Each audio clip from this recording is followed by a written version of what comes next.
गोरी काली बहू का ससुराल में पहला दिन। रेशमा अपने दो बेटों की कुंडली पंडित के पास लेकर जाती है और उन्हें दिखाते हुए कहती है।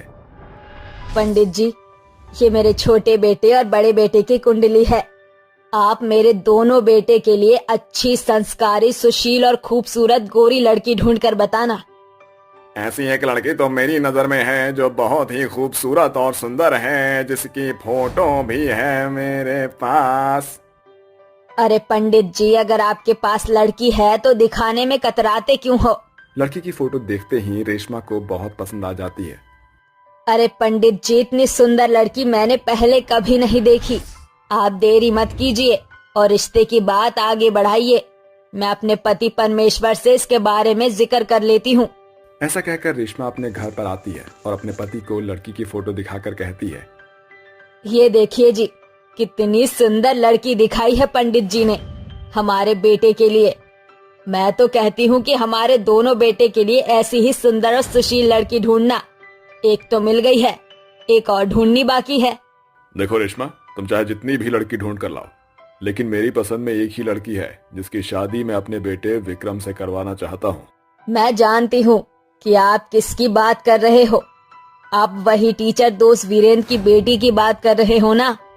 अरे आपको पता है ना, वो कितनी काली और सावली है। उसकी जोड़ी हमारे बेटे के साथ अच्छी नहीं लगेगी। तभी वहाँ अलीशा आ जाती है। पिताजी, माँ बिल्कुल सही कहती है। आपको उनकी बात मान लेनी चाहिए। उस काली कलूटी की जोड़ी हमारे भैया विक्रम के साथ बिल्कुल भी अच्छी नहीं लगेगी। मैंने अपने दोस्त को जुबान दी थी और मैं अपनी जुबान का पक्का हूँ। अब इस घर की बड़ी बहू तो वही बनेगी। ऐसा कहकर रुपेश वहां से चला जाता है, जिसके बाद अलीशा और रेशमा दोनों आपस में बात करने लगते हैं। अगर तेरे पिताजी की जुबान है कि वो काली लड़की इस घर की बहू बनेगी, तो मेरी भी जुबान है। मैं उस लड़की का इस घर में जीना हराम कर दूंगी। पर मैं भी कम नहीं हूँ माँ, मैं भी उसे इस घर में जीने नहीं दूंगी। वो दोनों आपस में ऐसे ही बात कर रहे होते हैं कि वहीं दूसरी तरफ रुपेश अपने दोस्त वीरेंद्र के घर पहुंच जाता है और उससे कहता है। मेरे भाई, मेरे मित्र, आज मेरा वादा पूरा करने का समय आ गया है। मैं अपने बड़े बेटे विक्रम का रिश्ता तेरी बेटी सलोनी के लिए लेकर आया हूं। लेकिन रुपेश, हम तेरी रिश्तेदारी के मुकाबले नहीं हैं। हम कहां और तू कहां। एक दोस्त होकर तुझे ऐसी बातें शोभा नहीं देती। तू मेरा दोस्त है, कभी अपने आप को मुझसे कम मत समझना, ठीक है? ऐसा कहकर रुपेश वीरेंद्र को गले से लगा लेता है, जिसके बाद एक तरफ रेशमा अपनी पसंद की लड़की अनाया का रिश्ता अपने छोटे बेटे अनुराग से कर देती है, तो वहीं दूसरी तरफ रुपेश अपनी पसंद की लड़की का रिश्ता अपने बड़े बेटे विक्रम से करा देता है। कुछ दिनों में दोनों की शादियों की रस्म शुरू हो जाती है और वो दिन भी आ जाता है जिस दिन विक्रम और अनुराग अपनी अपनी पत्नियों को शादी करके अपने घर ले आते हैं। गृह प्रवेश करने के समय रेशमा केवल अनाया का ही गृह प्रवेश करती है। अरे आओ बहू, अंदर आओ, तुम्हारा स्वागत है। तुम्हारी खूबसूरती ने इस घर को चार चांद लगा दिए हैं। तुम भूल रही हो कि घर में एक नहीं बल्कि दो बहू आई है और तुम्हें दोनों का ही सम्मान एक बराबर करना होगा। रेशमा मन मारकर सलोनी का भी गृह प्रवेश करती है। ये देखकर सलोनी को बहुत अजीब लगता है, लेकिन वो किसी से कुछ नहीं कहती। अरे अनाया बेटा, मुझे पता है शादी के चलते तुम बहुत ज्यादा थक गई हो। जाओ, तुम अपने कमरे में जाकर आराम कर लो। रेशमा अनाया को उसके कमरे में भेज देती है, जिसके बाद रुपेश सलोनी से कहता है। जाओ बेटा सलोनी, तुम भी अपने कमरे में जाकर आराम कर लो। अपनी पत्नी को अपने कमरे में ले जाओ। अजी, आपको बड़ी जल्दी हो रही है इसे इस कमरे में भेजने की। आपको दिखाई नहीं दे रहा है क्या? घर में कितने सारे काम ऐसे ही पड़े हैं। रेशमा ऐसा कहकर सलोनी को अपने साथ रसोई में ले जाती है और कहती है। ये सारे बर्तन धो लो, क्योंकि कल तुम्हारी पहली रसोई है, तो रसोई का साफ होना बहुत जरूरी है। रेशमा ऐसा कहकर अपने कमरे में आराम करने के लिए चली जाती है, जिसके बाद बेचारी सलोनी पूरी रात भर बैठकर रसोई में बर्तन धोने लगती है और रसोई की अच्छे से साफ सफाई भी कर देती है। आधी रात के समय में बहुत ज्यादा वो थक जाती है और अपने कमरे में आराम करने के लिए चली जाती है। अगले दिन सलोनी और अनाया की पहली रसोई की रस्म होती है। अरे अनाया भाभी, अभी तक आप तैयार नहीं हुई? आज आपकी रसोई की पहली रस्म है। जल्दी से तैयार हो जाओ और नीचे आ जाओ। हे भगवान जी, तुम कैसी बात कर रही हो? क्या तुम्हें नहीं पता कि मुझे खाने में कुछ भी बनाना नहीं आता? लेकिन भाभी रस्म करना तो जरूरी है। आप तैयार होकर नीचे आ जाइए, बाकी की सारी बातें माँ संभाल लेंगी। अलीशा के जाने के बाद अनाया खुद से कहती है, ओहो, ये टिपिकल फैमिली तो मुझसे संभाली ही नहीं जा रही, और पता नहीं मुझे क्या झेलना पड़ेगा इस घर में रहकर। अनाया मुंह बनाकर नीचे आ जाती है जहां रेशमा ने सलोनी को रोके रखा था। अरे मेरी प्यारी बहू, आखिरकार तुम आ ही गई। देखो, तुम्हारी रसोई की पहली रस्म है। तुम्हें मीठे में कुछ अच्छा सा बनाना है, जो तुम्हें सबसे ज्यादा अच्छा बनाने आता है, वो तुम बना सकती हो। अब क्या मुझे ये बात बार बार तुम सभी को बतानी पड़ेगी? अरे तुम्हें समझ नहीं आता? मुझे खाना बनाने नहीं आता है, लेकिन फिर भी अगर तुम सभी चाहते हो कि मैं कुछ बनाऊं, तो मैं बना कर लाती हूँ। अनाया का ये जवाब सुनते ही रेशमा की बोलती बंद हो जाती है, जिसके थोड़ी ही देर बाद अनाया रसोई से मैगी बनाकर लाती है। अरे भाभी, ये क्या? आपने तो केवल थोड़ी सी मैगी ही बनाई है। हाँ हाँ, अपनी शक्ल यहाँ से लेकर दफा हो जाओ। कहे तुम्हारी नियत मेरी मैगी पर ना आ पड़ जाए। सुबह से कुछ भी नाश्ते में नहीं बनाया है तुम लोगों ने। भूखा मार दिया मुझे इस घर के अंदर। अनाया ऐसा कहकर अपनी मैगी की प्लेट अपने कमरे में ले जाती है और वहां बैठकर आराम से खाने लगती है। वहीं दूसरी तरफ सलोनी रसोई में जाती है और एक बहुत स्वादिष्ट खीर बनाकर लाती है और सबको परोसती है। ये लीजिए माँ जी, मैं आपके लिए खीर बनाकर लाई हूँ। रुपेश खीर खाते हुए सलोनी से कहता है, अरे वाह, क्या स्वादिष्ट खीर बनाई है तुमने बहू। ऐसी खीर तो मैंने पहले कभी नहीं खाई।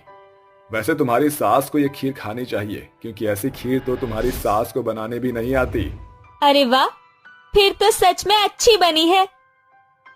रेशमा भी खीर खाती है, लेकिन वो बिना तारीफ करे वहां से चली जाती है। ऐसे ही कुछ दिन बीत जाते हैं और अनाया का बर्ताव घर में किसी को भी पसंद नहीं आता, क्योंकि अनाया सबके साथ बहुत बुरा बर्ताव करती है और अपनी कोई भी चीज किसी को भी नहीं दिखाती।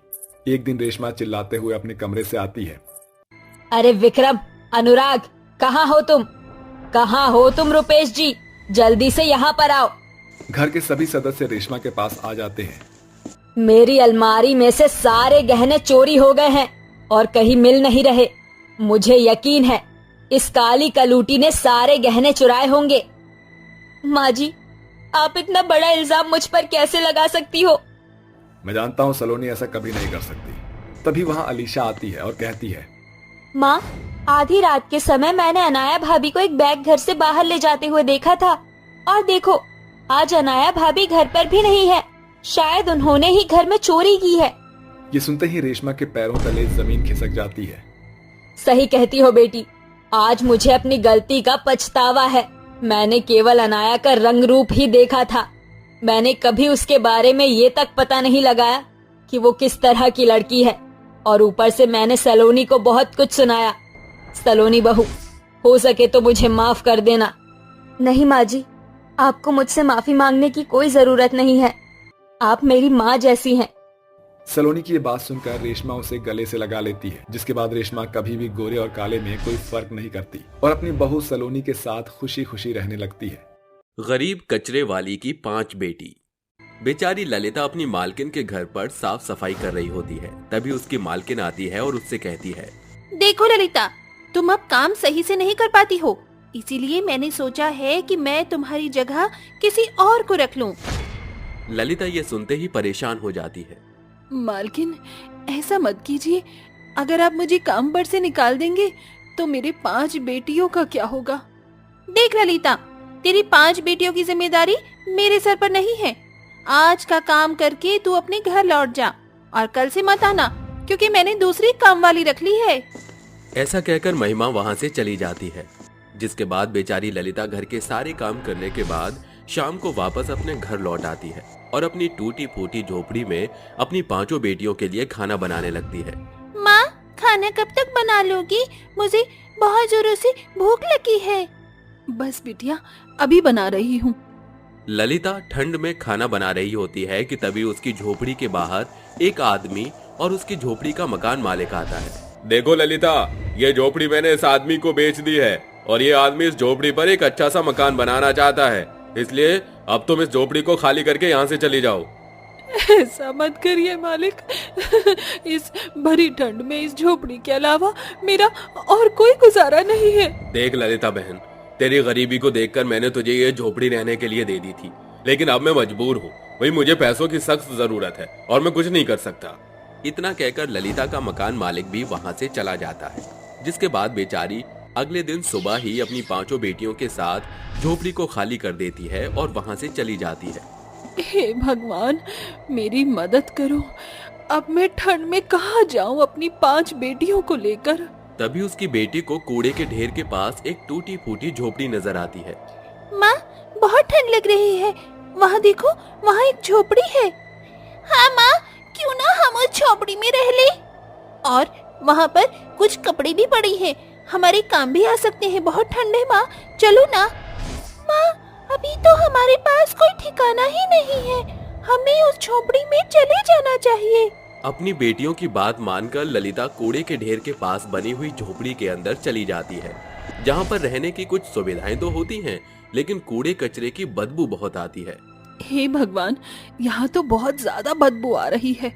ललिता झोपड़ी की सफाई करती है और उसमें बाहर पड़े कुछ कपड़े बिछा लेती है।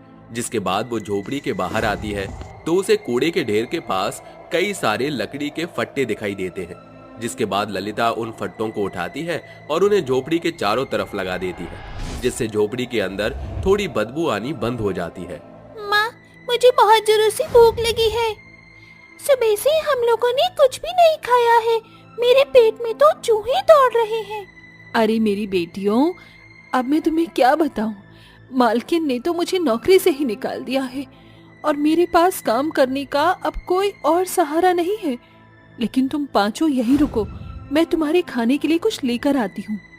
ललिता ऐसा कहकर झोपड़ी से बाहर निकलती है। वो इतनी ठंड में फुटपाथ पर जाती है और मंदिरों पर जाकर लोगों से भीख मांगती है। और तो और वो हर किसी को अपनी मजबूरी भी बताती है, लेकिन कोई भी उसकी मदद नहीं करता। हे भगवान, आजकल के लोगों में तो कोई इंसानियत ही नहीं है। ऊपर से शाम भी हो गई है, मेरी बेटियां घर पर अकेली होंगी, मुझे घर लौट जाना चाहिए।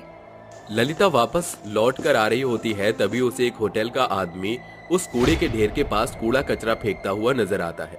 उस कूड़े में खाने का थोड़ा बहुत सामान भी होता है। उस आदमी के जाने के बाद ललिता कूड़े के अंदर से खाना बीनती है और अपने बच्चों को ले जाकर खिला देती है। ये लो मेरी बेटियों, खाना खा लो। माँ, सारा खाना आप हमें ही खिला रही हो, आपने तो कुछ खाया ही नहीं। हाँ माँ, ये बचा हुआ खाना आप खा लो, नहीं तो रात में आपको नींद नहीं आएगी। ललिता की 5 बेटियां मिलकर उसे खाना खिला देती हैं। ये देख ललिता की आंखों में आंसू आ जाते हैं। भगवान ने मुझे कुछ नहीं दिया, लेकिन इतनी प्यारी 5 बेटियां दी हैं कि अब मुझे और कुछ नहीं चाहिए। वो अपनी 5 बेटियों को ठंड में सीने से लगाकर सो जाती है। अगले दिन जब सवेरा होता है तो फिर से वो होटल का आदमी वहाँ पर अपने होटल का कूड़ा कचरा फेंकने आता है, जिसके अंदर खाने का सामान भी पड़ा होता है। ललिता उसमें से खाने का सामान निकालती है और अपने बच्चों के साथ खा लेती है। ऐसे ही ठंड में धीरे धीरे उसके कुछ दिन बीत जाते हैं और एक दिन वो सोचती है, ऐसा कब तक चलता रहेगा? मैं अपनी बेटियों को एक अच्छी जिंदगी कब दूंगी? मुझे तो कोई काम पर भी नहीं रख रहा है। भगवान, कोई तो रास्ता खोलो मेरे लिए। ललिता ऐसा सोचने के बाद अपनी झोपड़ी के बाहर से झाड़ू लगाने लगती है। झाड़ू लगाते लगाते उसे कुछ लोग कूड़े से कूड़ा बीनते हुए नजर आते हैं। अरे, ये लोग क्या कर रहे हैं और इस कूड़े से कूड़ा क्यों बीन रहे हैं? ललिता उन्हें देखने लगती है, जिसके बाद वो कूड़ा बीन कर वहां से जाने लगते हैं। ललिता भी उनका पीछा करने लगती है। वो आदमी सारा कूड़ा एक कचरे वाले को बेच देते हैं, जिसके बाद वो कचरे वाला उस आदमी को पैसे देता है। अरे वाह, इतने दिनों से मैं इस कूड़े के कचरे के पास रह रही थी, लेकिन मुझे इसका कोई सुझाव ही नहीं आया। कल से मैं भी कूड़ा कचरा बीन कर इस आदमी को बेच दिया करूंगी।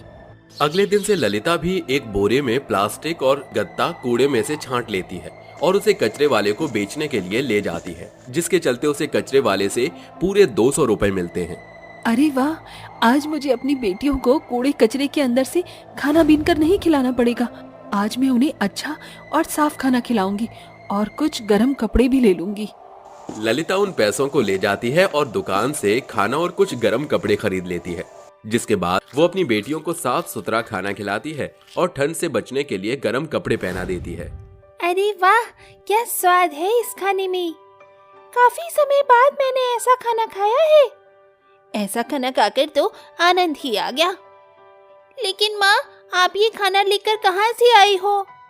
माँ, हमें खाना खिलाने के लिए कहीं आपने चोरी तो नहीं की? अरे नहीं नहीं मेरी बेटियों, मैंने ऐसा कुछ नहीं किया है। मैंने तो बस मेहनत करके पैसा कमाया है।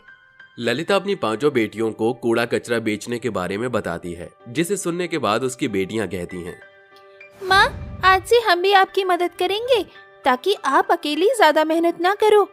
नहीं नहीं मेरी प्यारी फूल जैसी बच्चियों, मैं जानती हूँ कि तुम अपनी माँ की मदद करना चाहती हो, लेकिन मैं तुम पांचों को पढ़ाना लिखाना चाहती हूँ और तुम ही बड़ा आदमी बनते हुए देखना चाहती हूँ। तुम पांचों मेरा सपना पूरा करना, मैं तुम्हें स्कूल में पढ़ने के लिए भेजूंगी। ललिता ठंड में कूड़े कचरे में से कूड़ा कचरा बेच बेच कर पैसे इकट्ठा करती है और अपनी पांचों बेटियों को स्कूल में पढ़ने के लिए डाल देती है। देखते ही देखते अब उस झोपड़ी को छोड़ देती है और एक अच्छा सा किराए का मकान ले लेती है, जिसमें वो अपनी बेटियों के साथ रहने लगती है। देखते ही देखते ललिता की 5 बेटियां धीरे धीरे अब बड़ी होने लगती हैं और पढ़ लिख कर कोई डॉक्टर, कोई वकील, कोई फौजी, तो कोई पुलिस वाली, तो कोई अफसर बन जाती है। माँ, आपने कड़ी मेहनत करके हम पांचों को इस काबिल बनाया है कि जिसकी कोई कल्पना ही नहीं कर सकता। हाँ माँ, लेकिन अब और नहीं, आज के बाद आप कोई काम नहीं करोगी। हम पांचों ने आपके सपने को पूरा कर दिया है और अब हमारा समय है अपनी माँ की देखरेख करने का। ऐसा कहकर कंचन गरम शॉल अपनी माँ को उड़ाती है।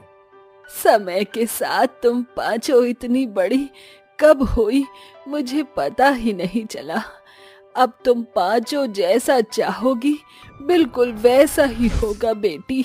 ललिता की 5 बेटियां मिलकर अच्छा खासा कमाने लगती हैं और वो अपनी माँ की अच्छे से देखभाल भी करती हैं, जिसके बाद ललिता आखिरकार अपना जीवन खुशी खुशी व्यतीत करने लगती हैं।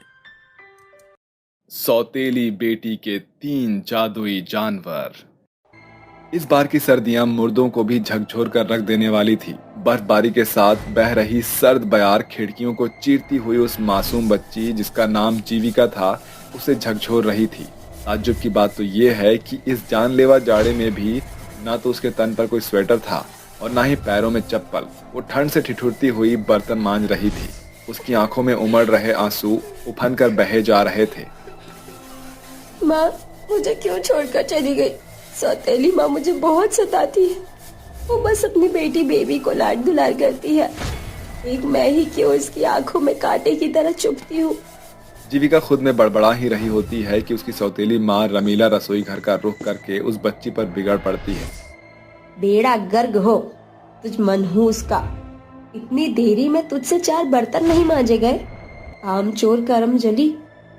ठहर जा तू, अभी तेरी खटिया खड़ी करती हूँ। रमीला पास पड़े डंडे से बेधड़क उस बच्ची को मारने लगती है। माँ, मत मारो, बहुत दर्द हो रहा है।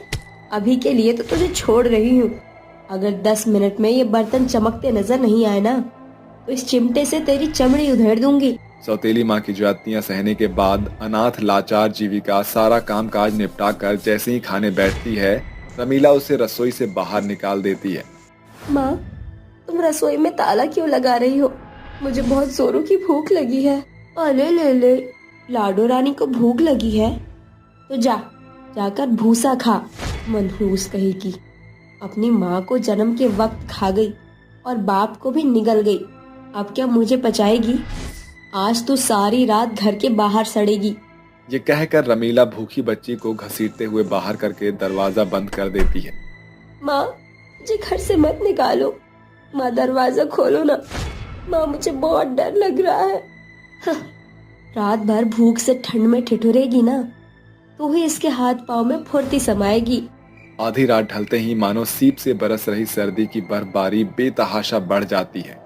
भूख से छछनती जीविका का चेहरा बेरंग और फीका पड़ जाता है और आधी रात वो ठंड में ठोकर खाती हुई जंगल में कदम रखती है। जंगल में चारों ओर सर्दी का सन्नाटा छाया हुआ था।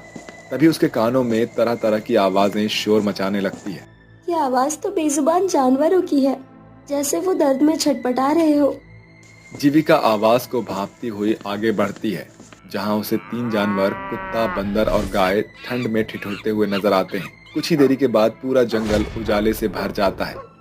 ये तीनों जानवर तो भूखे हैं और मुझ गरीब बच्ची के पास तो खुद के खाने को कुछ नहीं है, तो मैं इन्हें क्या दूं? इस गौ माता को तो बस हरी घास चाहिए, जो कि इस जंगल की शुरुआती जमीन पर छितराया हुआ था। जीविका जंगल में कुछ घास इकट्ठा करके गाय को सहलाते हुए उसके आगे रख देती है।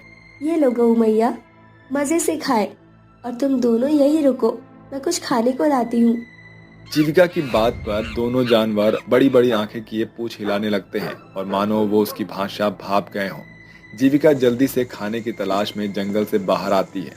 जहाँ कुछ दूरी पर उसे लोगों की एक भीड़ नजर आती है, जहाँ खाना बंट रहा होता है। वो झट से कतार में खड़ी हो जाती है। काफी देर के बाद बारी आने पर उसे खाने से भरी थाली मिलती है, जिसमें पूरी सब्जी और कुछ केले थे, जिसे देखकर ललचाई नजरों से निहारते हुए वो कहती है, अरे वाह, खाने की खुशबू तो बड़ी बेमिसाल है, मगर ये खाना मेरे हक का नहीं। थोड़ी ही देर बाद वो जंगल आती है। उसे देखकर कुत्ता पूंछ हिलाते हुए भूख से भौंकने लगता है। हाँ, ये खाना तुम दोनों के खातिर ही है। ये लो बंदर, केले खाओ तुम्हारे लिए, और गौ माता एक पूरी तुम भी खा लो। तीनों जानवरों को खाता देखकर 2 दिनों से भूखी अनाथ जीविका के चेहरे पर खुशी की छवि छिटक पड़ती है। इस बीच वो अपनी भूख को भूलकर बिना पल के झपकाए उन्हें सहला रही थी। जैसे ही खाना खत्म होता है, तीनों जानवर बोल पड़ते हैं, तुम्हारा शुक्रिया छोटी बच्ची। जीविका को अपनी आंखों और कानों पर भरोसा नहीं होता है। वो आंखें मीच कर बोलती है, ये बेजुबान जानवर इंसानों की तरह बोल कैसे सकते हैं? पकाक पकाक, ऐसे आहा ओहो दे दिया ना झटका। मुझसे मिलो, मैं हूँ मनकू और ये मेरे जादुई दोस्त कालू और ये है तारा। बंदर को एक डाल से दूसरी डाल पर उछल कूद करता देखकर जीविका का मुरझाया हुआ चेहरा जुगनू के जैसे रोशन हो उठता है। तो तुम तीनों जादुई जानवर हो, तो बताओ जो तुम्हें औरों से अलग बनाती है। मैं हूँ कालू, जो कहने को तो एक कुत्ता हूँ, मगर मैं बहुत ही वफादार हूँ। चाहो तो मुझसे दोस्ती करके देख लो, मैं तुम्हारा हाथ और साथ कभी नहीं छोड़ूंगा।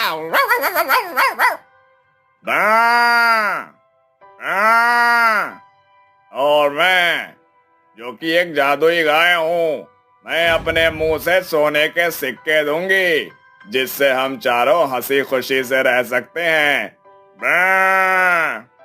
इतना बोलकर वो जादुई गाय अपने जबड़े खोलकर सोने के सिक्के की बौछार लगा देती है, जिसे देखकर जीविका भौचक्की रह जाती है।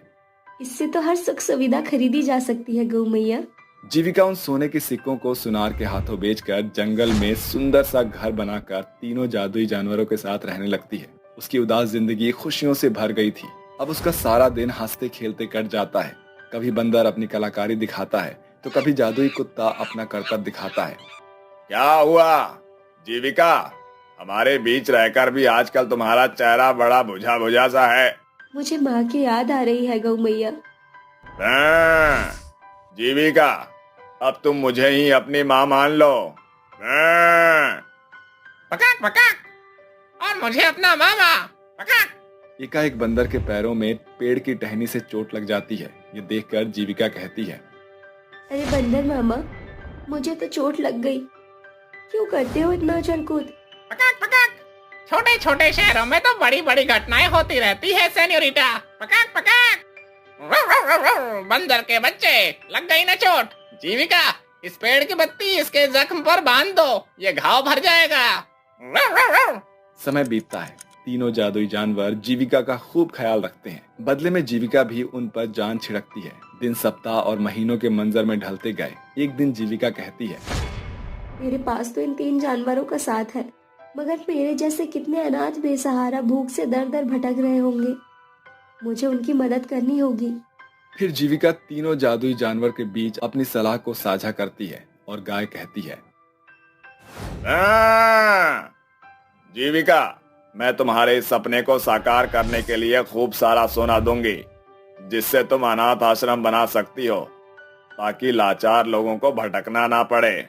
फिर जादुई गाय अपने जबड़े को खोलकर सोने के सिक्के उगलने लगती है, जिसे बेचकर बदले में मिले बड़ी रकम से जीविका मजदूरों की मदद से अनाथ आश्रम के नींव के निर्माण का काम शुरू कर देती है, जो कुछ ही दिनों में बनकर पूरा हो जाता है। ये देखकर जादुई कुत्ता कहता है,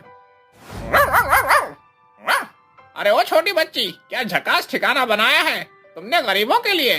पकाक पकाक, वो तो ठीक है, मगर काश की कोई हम जानवरों के लिए भी घर बनाता। पकाक पकाक।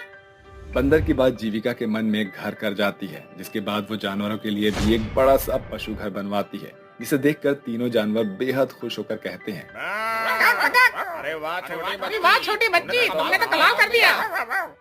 एकाएक बंदर कुत्ते को छेड़ते हुए कहता है, पकाक पकाक, देख ले कुत्ते के बच्चे, हमारे भाई बंधुओं के लिए बंगले जैसा घर बन गया। अब क्या नहीं है हमारे पास दौलत है, शोहरत है और इमली बराबर इज्जत भी है। पकाक पकाक। बंदर की बात सुनकर सभी जोर जोर से हंस पड़ते हैं। इसी के साथ ये कहानी होती है यहीं पर समाप्त। इस कहानी से हमें ये सीख मिलती है कि इंसान हो या जानवर, जज्बात दोनों में बराबर होते हैं।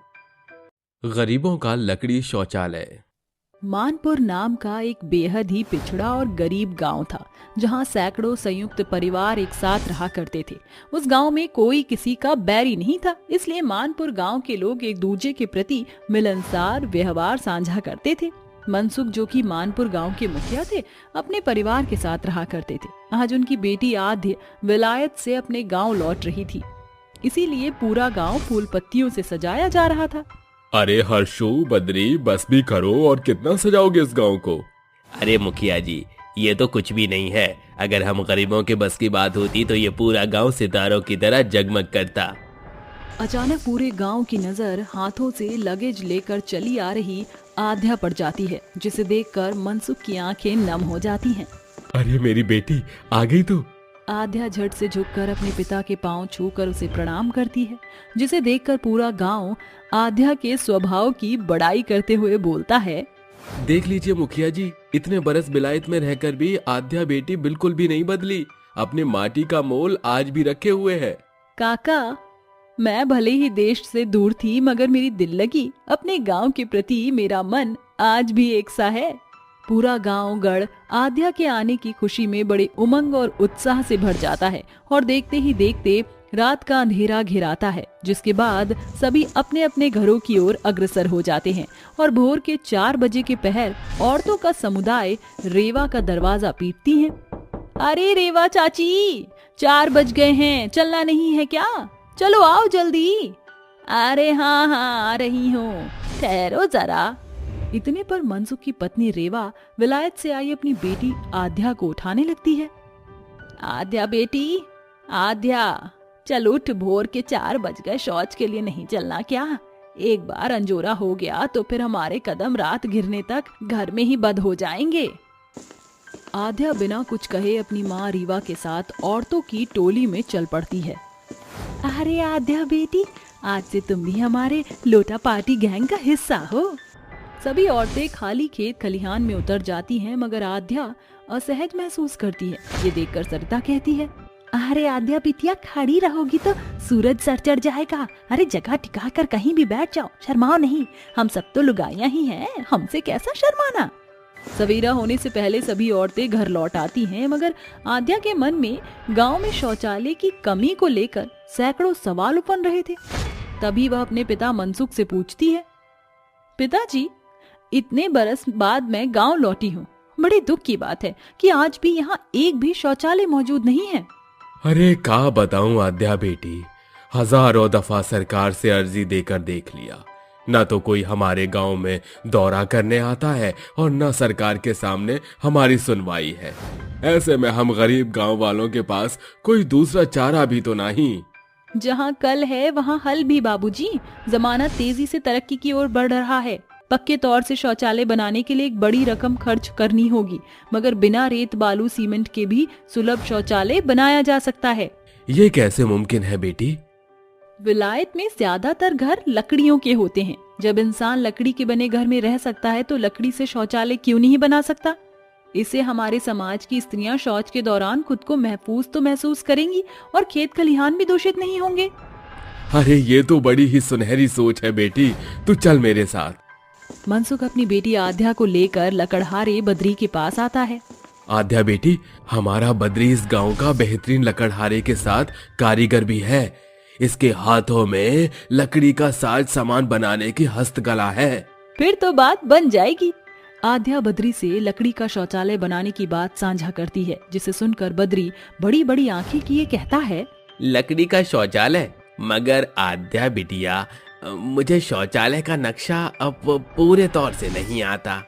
बद्री काका जहाँ चाह होती है वहाँ राह खुद ब खुद बन जाती है। मैं आपको लकड़ी के शौचालय का स्ट्रक्चर समझाऊंगी भी, और इसे बनाने में और गांव का समुदाय आपकी मदद करेगा। सबसे पहले हम जहाँ शौचालय की नींव धरनी है वहाँ गज भर का गड्ढा खोदकर निकासी प्रणाली का पुख्ता प्रबंध करना होगा। अरे तू चिंता मत कर बेटी, गड्ढा खोदने की जिम्मेदारी हमारी। पूरा मानपुर गांव मिलकर लकड़ी का शौचालय बनाने में जुट जाता है। जहां कोई जमीन में गड्ढा खोदने में भिड़ा होता है तो कोई शौचालय का फाटक बना रहा होता है। वहीं बद्री और आद्या पूरे जोश जुनून के साथ शौचालय का सांचा तैयार कर रहे होते हैं। कई दिनों की कड़ी मेहनत के बाद गरीब गांव वालों की मेहनत रंग लाती है और लकड़ी का सुलभ शौचालय बनकर तैयार हो जाता है।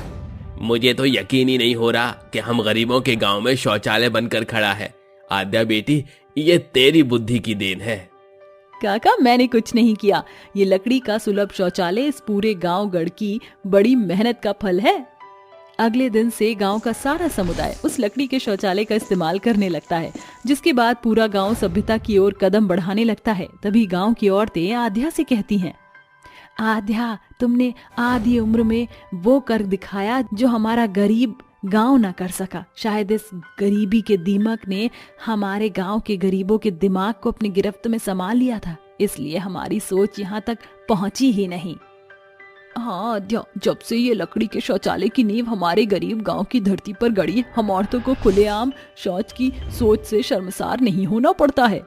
देखते ही देखते उस गरीब गांव में बने लकड़ी के सुलभ शौचालय की चर्चा आसपास के सभी गांव में बड़ाई का कारण बन जाता है और कुछ ही दिनों में ये खबर सुर्खियों के साथ सरकार के पास पहुंच जाती है, जिसके बाद मीडिया मानपुर गांव में आ पहुंचती है। नमस्ते, मेरा नाम निशांत है। मैं मीडिया रिपोर्टर हूँ। आजकल आपके गांव में बना ये लकड़ी के सुलभ शौचालय की खबर चप्पे चप्पे में फैल गई है। कैसे और किन हालातों में आपने ये शौचालय बनाने की सोची? अरे रिपोर्टर साहब, जब सरकार हम जैसे गांव के गरीब लोगों की मुश्किल मुद्दों पर ध्यान नहीं देती तो अंत में मेरी बेटी आद्या की तरकीब और हमारे गांव की समझदारी से हमने ये शौचालय बनवाया है। बाबू साहब, हम गरीब का जीवन तो बस ऐसे ही गुजर बसर होता है क्योंकि सरकार हम जैसे गरीब गांव की मुश्किलों में औंधे मुंह सो जाती है। मीडिया के द्वारा मानपुर गांव का किस्सा आग की तरह धधक उठता है। समय गुजरता है, पूरा गांव अपने आप को लकड़ी से सुलभ शौचालय में ढाल लेता है। 2 बरस बीत जाते हैं। फिर एक दिन सरकार का एक गठ बड़े बड़े टूकों में लादे बालू, रेत इत्यादि के साथ उस गांव में आकर पक्के शौचालय बनाने का ऐलान करता है। ये सुनकर सभी के चेहरे खिल उठते हैं। भले हमारे गांव में ईंट पत्थर का पक्का शौचालय बन रहा है, मगर हम गरीब गांव वालों के बुरे दौर में ये लकड़ी का बना सुलभ शौचालय हमारे गांव गढ़ का सारथी ठहरा है, इसलिए ये हमेशा यहीं खड़ा रहेगा। हाय, सरकार का क्या भरोसा, कब हम गरीब पर कहर ढा जाए। फिर पिछले 2 बरस से इस लकड़ी के शौचालय ने हम औरतों की लाज को लुकोए रखा है। हाँ, मैं तुम सभी की बात से सहमत हूँ। भाइयों, इंसान हो या सामान, बुरे वक्त में जो साथ हो उसे अच्छे दिन फिर जाने पर बदलना बेगदरता नहीं। थोड़े दिनों में सभी के घरों में एक सुलभ शौचालय बनकर तैयार हो जाता है। बावजूद इसके अक्सर गांव के लोग उस लकड़ी से बने सुलभ शौचालय का इस्तेमाल पूरे तौर से बंद नहीं करते और सालों बाद भी वह लकड़ी का शौचालय मानपुर की माटी पर बिना टस से मस हुए खड़ा नजर आता है। मेकअप करने वाली बहू। हरमनपुर के एक छोटे से गांव में कौशल्या नाम की औरत अपने बेटे रवि के साथ रहती थी। कौशल्या की उम्र भी हो गई थी, लेकिन बढ़ती हुई उम्र में वो सुंदर और खूबसूरत दिखना चाहती थी, इसलिए वो घरेलू नुस्खे और थोड़ा सा मेकअप करके रहा करती थी। गांव के कुछ लोग उसे बहुत चिढ़ाया करते थे। एक दिन वो अपने चेहरे पर थोड़ा सा मेकअप करके गांव में टहलने के लिए जाती है। आज तो बहुत अच्छा मौसम है, चलो थोड़ी सी सैर ही कराऊं। वो रास्ते से गुजर ही रही होती है कि तभी कुछ औरतें देखकर हंसने लगती है। हे भगवान, देखो तो सही, बूढ़ी घोड़ी लाल लगाम, इतनी बूढ़ी हो चुकी है और चेहरे पर मेकअप देखो कितना पोत रखा है। अब इतने तेवर है, पता नहीं जवानी में इसके कितने तेवर होंगे। कौशल्या ये सब सुन लेती है, जिसके बाद वो वहाँ खड़ी औरतों से कहती है, अरे भगवान ने मुझे इतना अच्छा रंग रूप दिया है, तो मैं इस पर थोड़ा सा मेकअप कर भी लूं तो तुम्हें क्या दिक्कत है? अरे मुझे मेकअप करना अच्छा लगता है, तो क्या मैं मेकअप भी नहीं कर सकती? अरे हाँ हाँ, क्यों नहीं, जितना चाहे उतना मेकअप करो। एक काम करो, पूरे महीने का मेकअप एक ही दिन में कर लो। हाँ हाँ, मैं तो करूँगी। अगर किसी को कोई दिक्कत है तो वो मेकअप ना करे। ऐसा कहकर वो आगे की तरफ बढ़ने लगती है, जिसके बाद गांव की औरतें उससे मुंह बनाकर वहां से चली जाती हैं। कौशल्या को कभी किसी के कहने से कोई फर्क नहीं पड़ता था। वहीं दूसरी तरफ उसका बेटा दिन प्रतिदिन जवान होता जा रहा था। एक दिन उसके मन में ख्याल आया, अरे रवि पूरे 25 साल का हो गया है, अब मुझे उसकी शादी करवा देनी चाहिए। फिर मैं भी तो इस घर की भागदौड़ से थोड़ा सा फ्री हो जाऊंगी। ऐसा सोचकर वो अपने बेटे रवि के लिए लड़की ढूंढना शुरू कर देती है। उसके इतने मेकअप करने के चलते कोई भी अपने घर की बेटी उसे नहीं देता। जिसके बाद एक दिन पंडित जी उसके घर पर आते हैं और उससे कहते हैं, देखो कौशल्या बहन, मैं तुम्हारे लिए एक बहुत अच्छा रिश्ता लेकर आया हूँ, लेकिन अगर शादी करवानी है तो इस बार बिना मेकअप के ही रिश्ता पक्का करके आना। अरे शादी तो करवानी ही है मुझे अपने बेटे की। चलो, अगर मैं एक दिन मेकअप ना करूं तो क्या चला जाएगा। ऐसा सोचकर जब वो अपने बेटे रवि के लिए लड़की पसंद करने जाती है तो बिना मेकअप के ही जाती है। जिसके बाद वो रिश्ता पक्का कर देती है और अपने बेटे रवि की शादी रागिनी से करवाकर उसे अपने घर ले आती है। रागिनी बहुत खूबसूरत और सुंदर थी। उसे कभी मेकअप करने की जरूरत नहीं पड़ती थी। वो हमेशा सादा और सिंपल रहा करती थी। एक दिन कौशल्या उसको देखकर कहती है, अरे बहू, अभी अभी तेरी शादी हुई है और तू जरा भी मेकअप नहीं करती अपने चेहरे पर। अरे माँ जी, इतना मेकअप करके मैं कहाँ जाऊंगी? रहना तो मुझे घर में ही है, और फिर मुझे मेकअप करने की क्या जरूरत है?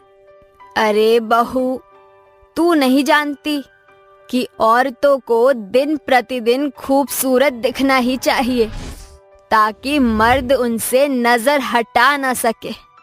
ये सुनने के बाद रागिनी अपनी सास की बातों पर हंसने लगती है और उनसे कहती है, अच्छा जी, मैं आपकी इस बात का अच्छे से ध्यान रखूंगी।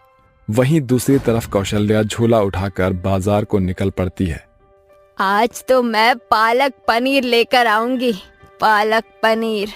कौशल्या बाजार जाने से पहले अपने कमरे में जाती है और थोड़ा सा और मेकअप लगा लेती है।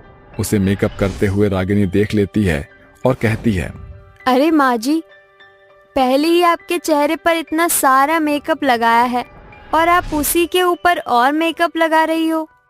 हाँ हाँ बहू, अब मैं बाहर जा रही हूँ। 10 लोग मेरे चेहरे की तरफ देखेंगे तो मेरा चेहरा ऐसा उतरा हुआ नजर आएगा तो अच्छा नहीं लगेगा। इसीलिए चेहरे पर मेकअप लगाना बहुत जरूरी है। लेकिन माँ जी, ज्यादा मेकअप करने से हमारे चेहरे की त्वचा बहुत ज्यादा खराब हो जाती है, आप उसका भी ध्यान रखिएगा। कौशल्या रागिनी की बात को नजरअंदाज कर देती है। जिसके बाद वो बाजार में चली जाती है। बाजार में सब्जी लेते समय उसे गांव की कुछ औरतें मिल जाती हैं, जो उसके मेकअप को देखकर हंसने लगती हैं। हे भगवान, देखो तो सही कौशल्या बहन का चेहरा कितना मेकअप से भरा हुआ है। अरे मुझे तो लगता है कौशल्या बहन कोई मेकअप की दुकान है, तभी तो इतना मेकअप करती है। अगर एक फूंक मार दी तो इसका सारा मेकअप हवा में उड़ जाएगा। ऐसा कहकर वो सभी कौशल्या का मजाक उड़ाने लगती हैं, लेकिन कौशल्या फिर भी उनकी बातों पर ध्यान नहीं देती। वहीं दूसरी तरफ वो बाजार में तो आ जाती है, लेकिन वो पैसे लेकर नहीं आती, जिसकी वजह से रागिनी उसके पीछे पीछे पैसे लेकर उसके पास पहुंच जाती है। अरे माँ जी, ये लीजिए, आप पैसे तो घर पर ही भूल गई थी। कौशल्या अपनी बहू से पैसे ले लेती है और सब्जियां खरीदने लगती है। वहीं दूसरी तरफ रागिनी औरतों को अपनी सास के बारे में उल्टी सीधी बातें करते हुए सुन लेती है, जिसके बाद उसे बहुत तेज गुस्सा आता है। अरे ये कैसी औरत है जो औरत का ही मजाक उड़ा रही हैं। इन्हें तो शर्म आनी चाहिए। वो उस समय तो उन्हें कुछ नहीं बोलती, लेकिन घर पर आने के बाद वो अपनी सास को समझाती है। माँ जी, आप इतना मेकअप मत किया करें, और अगर करते हो तो मेकअप को सही तरीके से करें। अरे बहू, अब तू भी गांव वालों की तरह मेरे मेकअप के लिए मुझे बोल रही है। आखिर सबको मुझसे इतनी दिक्कत क्यों है? अरे माँ जी, किसी को भी आपसे दिक्कत नहीं है। चलिए, मैं आपको एक जादू दिखाती हूँ। रागिनी कौशल्या को अपने कमरे में लेकर जाती है और शीशे के सामने बैठा देती है, जिसके बाद रागिनी अपनी अलमारी में से बहुत सारा मेकअप निकालती है और अपनी सास के चेहरे पर मेकअप करना शुरू करती है। देखते ही देखते वो अपनी सास के चेहरे पर इतना प्यारा मेकअप करती है कि उसकी सास बहुत खूबसूरत दिखने लगती है। ये लो माँ जी, मैंने आपका मेकअप कर दिया है। अब कोई आपके मेकअप को देखकर कुछ नहीं कहेगा। जैसे ही कौशल्या शीशे में अपना चेहरा देखती है तो वो अपने आप को देखते ही रह जाती है। हे भगवान, क्या ये सच में मैं हूँ? मुझे तो यकीन ही नहीं होता। अरे बहू, तेरे हाथों में तो जादू है। तू तो बहुत अच्छा मेकअप करती है। तूने इतना अच्छा मेकअप कहाँ से सीखा? दरअसल माँ जी, मुझे अपने चेहरे पर मेकअप करना पसंद नहीं है, लेकिन दूसरों का मेकअप करना बहुत अच्छा लगता है। इसी के चलते मैंने एक पार्लर में मेकअप आर्टिस्ट का कोर्स किया था। तब से मुझे मेकअप करना आता है। अरे वाह बहू, मुझे तो पता ही नहीं था कि तू इतनी टैलेंटेड है। अगर तेरे अंदर इतना टैलेंट है तो तू मेकअप आर्टिस्ट की दुकान क्यों नहीं खोल लेती? अरे इसके चलते तो तू बहुत सारा पैसा भी कमा सकती है। वैसे माँ जी, आपका आइडिया बुरा नहीं है। मुझे लोगों का मेकअप करके बहुत खुशी मिलेगी। कौशल्या अपनी बहू से मेकअप करवाने के बाद जब बाहर आती है तो सभी औरतें उसका चेहरा देखकर हैरान रह जाती है। अरे बाप रे बाप, देखो तो सही, ये तो आधी उम्र में भी जवान लग रही है। अचानक से इसके चेहरे को क्या हो गया है? पहले तो बहुत बेढंगा मेकअप करती थी। उनकी बातें सुनकर कौशल्या उनसे कहती है, अरे ये मेकअप तो मेरी बहू ने किया है। वो मेकअप आर्टिस्ट है। उसके जैसा मेकअप यहाँ पर किसी को नहीं आता। कौशल्या के चेहरे को देखकर उसकी उम्र की जितनी भी सहेलियां होती हैं वो उससे कहती हैं, अरे बहन, एक काम कर, अपनी बहू से कह कि वो मेरा भी मेकअप कर दे। आज मुझे एक संगीत के जश्न में जाना है। अरे हाँ हाँ, क्यों नहीं, चलो तुम मेरे साथ चलो। कौशल्या उसे अपनी बहू के पास ले जाती है, जिसके बाद उसकी बहू रागिनी सावित्री का मेकअप कर देती है। सावित्री भी मेकअप करवाने के बाद बहुत खूबसूरत लगने लगती है। देखते ही देखते गांव की कई सारी औरतें रागिनी के पास आती हैं और अपने चेहरे पर मेकअप करवाती हैं, जिसके चलते सभी औरतें बहुत खुश होती हैं। अब कौशल्या अपनी बहू रागिनी का एक पार्लर खुलवा देती है, जिसमें रागिनी लोगों का मेकअप करना शुरू कर देती है। अरे वाह बहू, देख, आज अगर तेरे अंदर मेकअप का शौक ना होता तो तू अपने इस टैलेंट को कभी निखार ही नहीं पाती। अरे नहीं माँ जी, ये सब तो आपकी वजह से है। आपके चलते ही मैंने अपने टैलेंट को दोबारा से याद किया और उसे आपके ऊपर आजमाया। देखते ही देखते रागिनी मेकअप में बहुत पॉपुलर हो जाती है। अब गांव की हर एक औरत उसी से मेकअप करवाती है और खुशी खुशी उसे पैसे भी देकर जाती है।